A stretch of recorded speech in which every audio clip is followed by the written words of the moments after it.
जरा भी अंदाजा नहीं था कि नेचर के लिए उसका प्यार और उसके सपने जल्द ही उसे एक ऐसे एडवेंचर पर ले जाएंगे जो सोनपुर को हमेशा के लिए बदल देगा। आरव, तुम्हारा दिल बहुत अच्छा है। जंगल तुम्हें जानता है और तुम पर भरोसा करता है। भले ही उसके दोस्त कभी कभी हंसते थे, पर आरव ने अपना सपना कभी नहीं छोड़ा। ओह, वहाँ ऊपर से दुनिया देखना कितना वंडरफुल लगता होगा। आरव को जानवरों से बहुत प्यार था। वो अक्सर अपना खाना आवारा जानवरों के साथ शेयर करता और चिड़ियों की मदद करता था।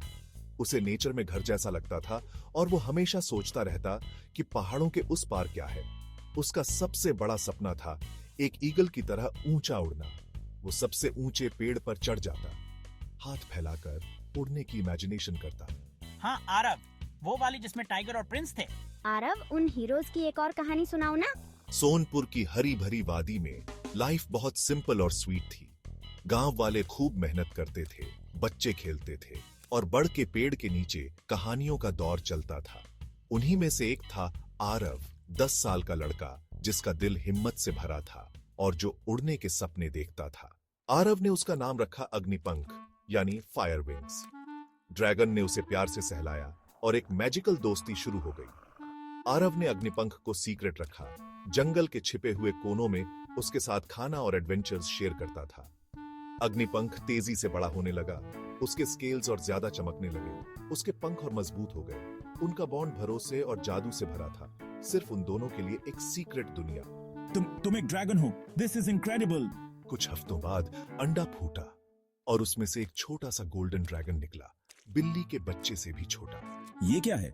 ये कुछ स्पेशल सा लग रहा है। एक दोपहर आरव एक तितली का पीछा करते करते जंगल में बहुत अंदर चला गया और वहां उसे एक पुराने अंजीर के पेड़ के नीचे एक चमकता हुआ सुनहरा अंडा मिला। वो अंडा घर ले आया, उसकी देखभाल करने लगा और अपने सपने उसके साथ शेयर करने लगा।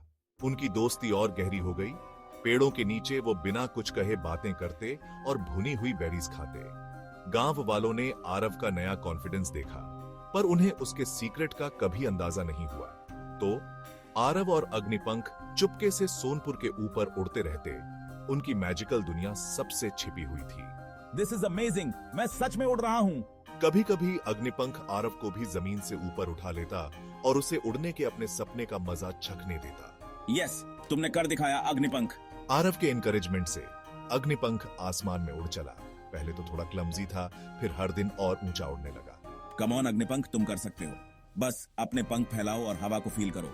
जैसे जैसे अग्निपंख बड़ा हुआ, उसके पंख उड़ने के लिए काफी स्ट्रांग हो गए। भले ही अग्निपंख अभी छोटा था, पर आरव का इरादा पक्का होता गया। उसे सोनपुर के लिए कोशिश करनी ही थी। आरव ने जंगल की तरफ देखा। अग्निपंख ही उनकी आखिरी उम्मीद था। मैंने अपने गांव को खतरे में देखा। मैं बस ऐसे ही देख नहीं सकता था। गांव वालों ने मुकाबला करने की कोशिश की, पर काल की ताकत बहुत ज्यादा थी। सरेंडर करो वरना खत्म हो जाओगे। जैसे ही काल पास आया, पूरे गांव में डर फैल गया। वो सबसे सरेंडर करने को कह रहा था।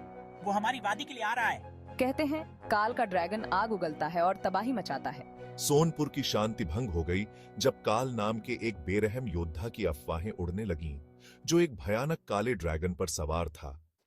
आरव ने अग्निपंख के जख्मों पर मरहम लगाया। पूरा गांव खुशी से झूम उठा।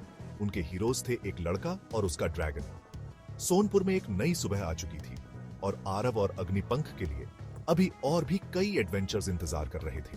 सोनपुर बच गया। सुनहरी आग के आखिरी धमाके के साथ अग्निपंख ने सही निशाना लगाया। काल का ड्रैगन हार कर गिर पड़ा। अग्निपंख, वहाँ एक वीक स्पॉट है, ठीक वहीं। अग्निपंख बहादुरी से लड़ा। घायल होने के बाद भी उससे इंस्पायर्ड होकर गांव वाले भी काल के सैनिकों के खिलाफ उठ खड़े हुए। तुम कर सकते हो अग्निपंख, मैं यहीं तुम्हारे साथ हूँ। अग्निपंख की दहाड़ ने काल का मजाक बंद कर दिया। ड्रैगन्स आपस में भिड़ गए, काली आग सुनहरी आग के खिलाफ। एक बच्चा और उसकी पालतू छिपकली मुझे चैलेंज करने की हिम्मत करते हैं। दोनों साथ में जंग के मैदान में उड़ चले। उनके सुनहरे पंख अंधेरे के बीच चमक रहे थे। अग्निपंख, हमारे गांव को हमारी जरूरत है। आरव भागकर अग्निपंख के पास गया, मदद के लिए पुकारते हुए, क्योंकि काल के ड्रैगन ने हमला कर दिया था।